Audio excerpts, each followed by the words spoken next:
Meredith Gorman here with Zack Cox. Zack, the NFL released their schedule yesterday. They're still going to proceed with things as planned. So let's take a look at Tampa Bay's schedule in particular.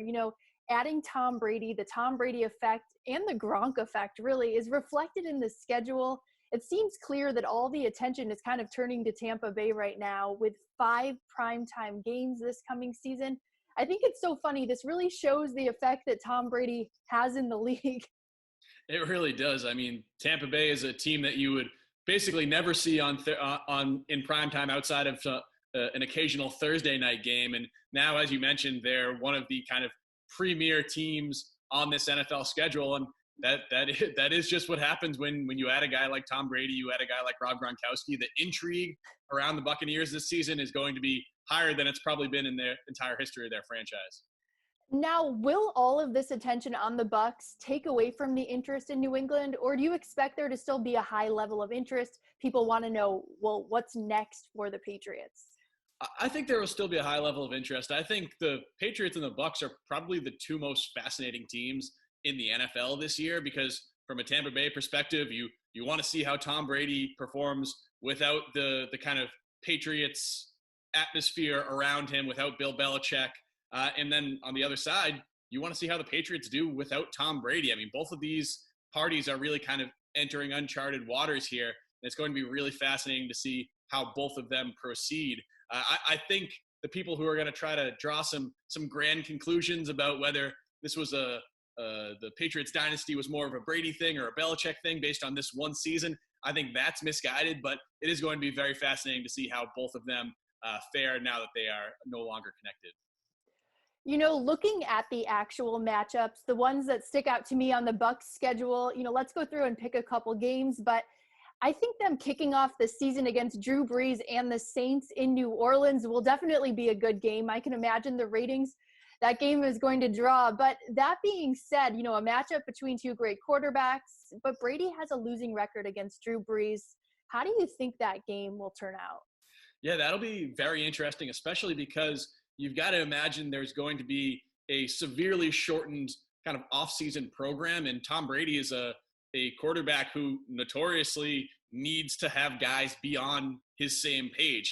He's very difficult for wide receivers, especially young wide receivers and other offensive skill players, to kind of get on his level. He's not going to have a lot of time to work with a lot of these Buccaneers players before the season. We don't even know when training camp is going to start, whether it's going to start on time, whether they're going to have a full preseason or a shortened preseason. So it's going to be a little bit of an adjustment period, I think. I don't think the Bucs team that you see in week 1 against Drew Brees in the Superdome is going to be the same Bucs team that you'll see maybe in late October, November, December.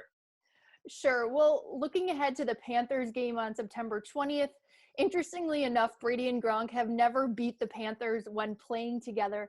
But given there's no Cam Newton there and Carolina's offseason has, they've had a lot of changes, do you think history will be different this time around? Granted, they're with the Bucs and a new team, but yeah, it seems like the Panthers are kind of going into a bit of a rebuild mode under Matt Rule this season. They've made a lot of changes on both sides of the ball, especially at quarterback. But yeah, it is funny you mentioned that the last two Tom Brady and Rob Gronkowski versus the Panthers games have both been they had that one upset loss at home back in 2016, I believe it was, and then they had that controversial loss in Carolina on the Rob Gronkowski non-pass interference call. So they've had some interesting games over the years.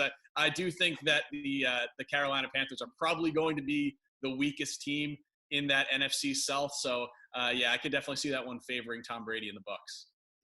Yeah, and then another matchup I picked out was, the game against the reigning Super Bowl champion Kansas City Chiefs on November 29th.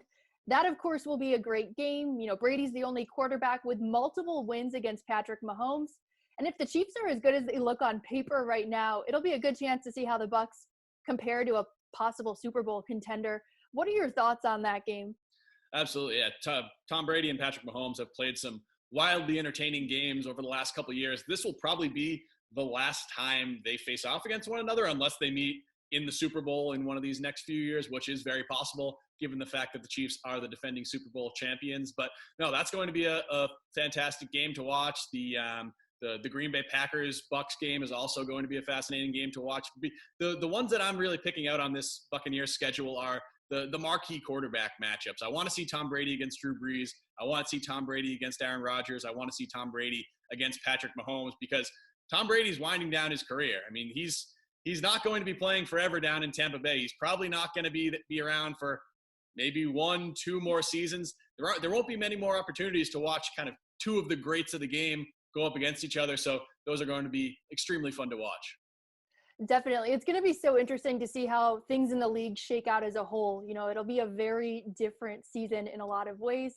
But Zack, thank you so much for your insight and for joining me. Absolutely.